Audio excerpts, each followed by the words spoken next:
Opening Spotify in PS4. Check your network connection. Reconnect to the network to continue listening. Check your network connection error occurs.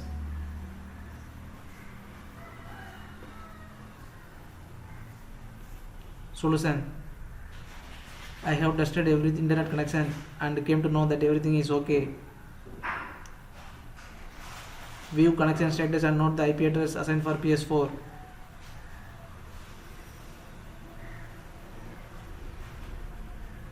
Ensure that the IP address assigned for PS4 is not assigned for any other devices on the network. But here my PS4 IP is assigned for my mobile, so change the IP address of mobile. Conclusion. Check the IP of PS4 and other devices on the network. If PS4 IP is assigned for any other devices, then change the IP address. Conclusion. Try this, subscribe.